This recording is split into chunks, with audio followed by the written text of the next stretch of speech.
Bonjour à tous, aujourd'hui, petit exercice donc sur les séries de fonctions avec donc la série de fonctions définie par fn de x égale sinus de 2 puissance n pi x sur 2 puissance n. Donc on va étudier la convergence simple uniforme sur R. Un exercice vraiment pour débuter sur ce thème.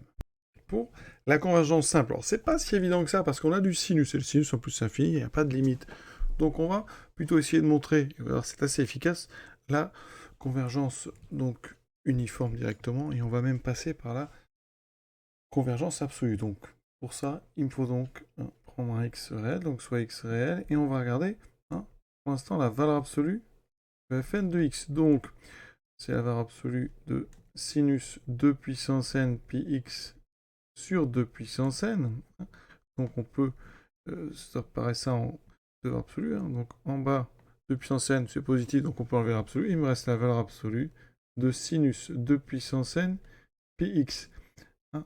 Sinus, vous savez qu'en valeur absolue, c'est plus petit ou égal à 1, donc ça, c'est inférieur ou égal à 1 sur 2 puissance n, c'est-à-dire 1 demi à la puissance n. On voit que ce qu'on a démontré, c'est vrai pour tout x, d'accord? C'est vrai quel que soit x. Et comme ici, le résultat est indépendant de n, ça veut dire que donc, la norme infinie, donc, de fn, elle est donc inférieure ou égale à 1 demi puissance n. Donc si je fais la somme des normes infinies de fn, eh bien ça va converger, parce que 1 demi puissance n, eh bien, si je prends la somme des 1 demi puissance n, c'est une série géométrique convergente, parce que ici, la raison, donc 1 demi, est en valeur absolue plus petit que 1. Ça veut dire que donc, par majoration, ici, on a la somme donc, des fn infini, donc là, qui convergent. D'accord? Donc, la série, la somme des fn, elle est normalement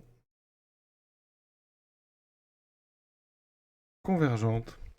Et la convergence normale implique la convergence uniforme. Donc, somme des fn est donc convergente uniformément, comme x était quelconque, ça converge donc uniformément sur R. Pareil pour la convergence normale. Et on conclut quand même sur la convergence simple, parce que la convergence uniforme implique la convergence simple. Donc, la somme, la série des fn, est convergente simplement sur R. Voilà, ce petit exercice vraiment pour démarrer sur les séries de fonctions est terminé. Vous voyez, on a montré une convergence simple en passant par la convergence normale qui nous a donné la convergence uniforme qui, elle, nous donne la convergence simple. On peut remarquer, pour conclure, juste qu'on n'est pas capable de dire vers quoi la somme des fn converge. On sait que ça converge simplement, mais on ne peut pas le dire pour l'instant. C'est un petit peu plus compliqué que pour les suites de fonctions. Voilà, je vous souhaite une bonne fin de journée et à très bientôt.